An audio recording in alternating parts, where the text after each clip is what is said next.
Ara estem davant del número 4 a l'itinerari, que és la casa que li dona nom al barri, i resulta que fa un parell d'anys es va descobrir que això hi ha les restes d'un castell mitjaval, de l'antic carrer de Bellvís. Aquest castell és del 1100. S'ha descobert un castell mitjaval, no, Jaume? Sí. Espera, que és que esto... A veure, que ens filmi la companya, la veu. Del 1100 aproximadament, o del... No, la veu no li dona? A veure, esperem. Entre el 900 i l'any 1000. I el senyor de Bellvís, que era un caballero, un conde o el que sigui, junt amb el rei, amb el conde Brijera o no sé qui, se'n van anar a ajudar a treure els morts de la província de Lleida. I el meu poble, que es diu Bellvís, li va posar el nom del seu fondal. Però ja no se n'ha enterat ningú. Bueno, ara te grave, que ara ja s'ha carregat. Quan jo els explico... Sí, a on estem? El nostre poble, ara som al davant del castell del conde de Bellvís, del marquesau de Bellvís. Això era una zona fèrtil, aquí hi havia molt camp. Ja no en ve d'aquí, vull dir. No, però... Estem entrant al punt de que no en ve d'aquí. Això era un barranc, això era una fortalesa, perquè els moros els tenien aquí al costat, els tenien al Prat, en aquella època. I aquí era una fortalesa molt important. Això s'ha descobert fa poc, Perquè després això va ser una fàbrica, una vivenda... No, vivenda, però fixa't l'altura de les parets, les que tenen 30-40 Si li pregunteu a la Regina, perquè ella també es va encarregar fa anys de... Sí, gràcies. Es va encarregar fa anys també de fer la història. És la casa que li dona nom a la Torrassa. No, Jaume, també? Que deien que és la torre aquesta així baixeta. Una torre de vive, torres de defensa.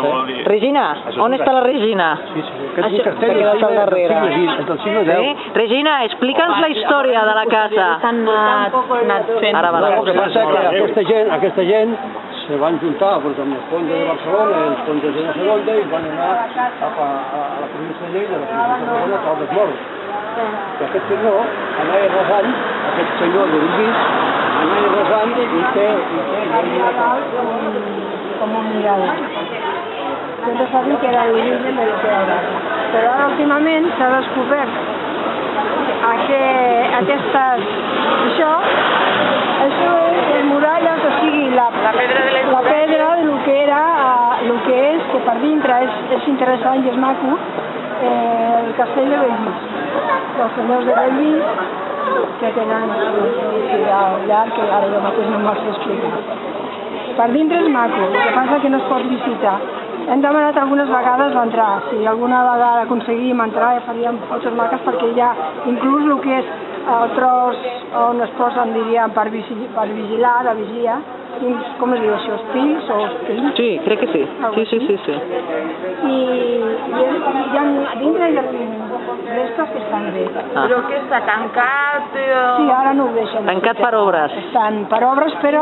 Indefinides, exacte. Bueno, això és el que més o menys pot dir d'això. Moltes gràcies. Sí. Molt bé. El senyor de Bellvís, que era una peça, no? Una bona peça. Tenia un convent no per ensenyar a llegir, no, per limpiar una mica els esclaus i després tornar-se'ls a vendre. Molt bé. Apuntat al detall històric dels grans personatges de la història, sí. Sí. El Jaume ens torna a ensenyar que als números 135 i 137 de la Ronda de la Torrassa tornem a tenir una altra de les plaques franquistes del Ministeri de la Vivienda, que no hi ha manera que les treguin. Molt bé. Bueno, ara acabem de pujar per la Ronda de la Torrassa i farem una paradeta davant de l'ambulatori i tenim davant el carrer Albareda, que hi ha unes casetes baixes molt característiques on també podrem començar a veure, cantonada Albareda en progrés, algun dels petits passadissos que li donen també, que són molt característics del barri. Uns habitatges de poquíssims metres quadrats. Vale, anem creuant, això és l'ambulatori del barri.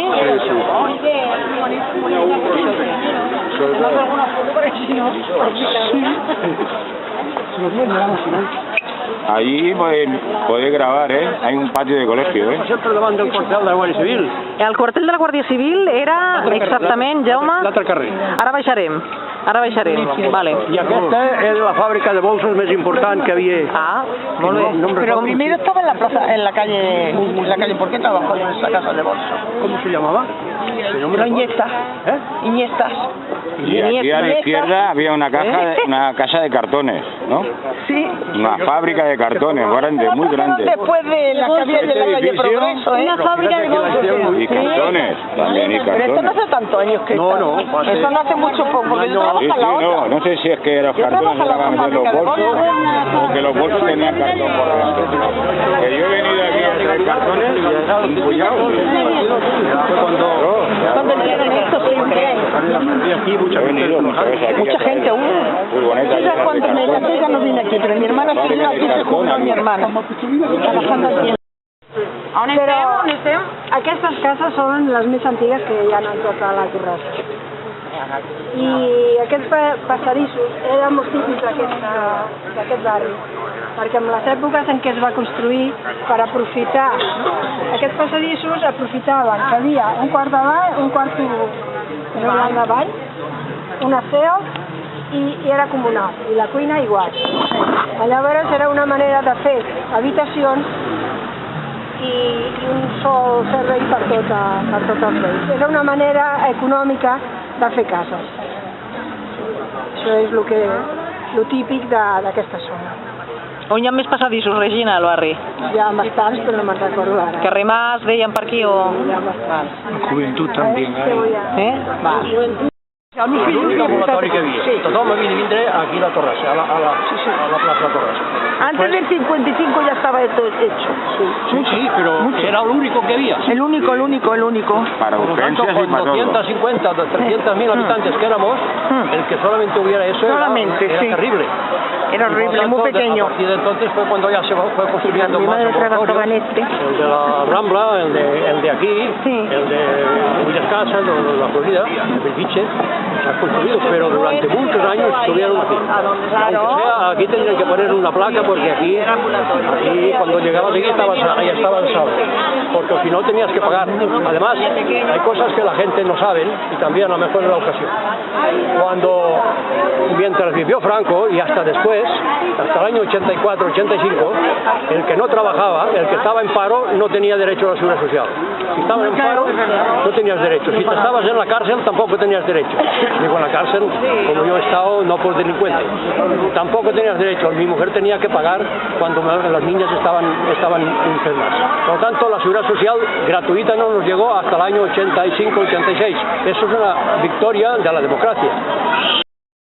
Bé, i ara estem davant de la Casa dels Cargols, que és una casa modernista que hi ha al barri, recent rehabilitada i tornada a recuperar per l'Ajuntament, que, com diu la Francina, hi havia casetes baixes al davant. Sí. Estava completament tapiada aquesta casa. Aquest nivell del carrer hi ha unes casetes i vaig sortir la Sí. Ahora que más casa se ve. Les han tirat i han deixat la No l'estic copiant, Francina, l'estic filmant. Què diu aquí? Que quedarà filmat. A raíz de que en este sitio mismo, el sitio que les todo este entorno, hubo el primer bombardeo de las fuerzas nacionales de Franco, alemanas. Aquí bombardearon a la Torrassa para destruir la Torrassa. Aquí murieron mucha gente y esto es un símbolo de que es normal que alguien se acuerda de que aquí murieron mucha gente estando en su casa. Y allí tenemos el cuartel de la Guardia Civil. Ahora vamos para allá, que ahora es la sede de Acuaba y de Spuntomia, ahora vamos para allá.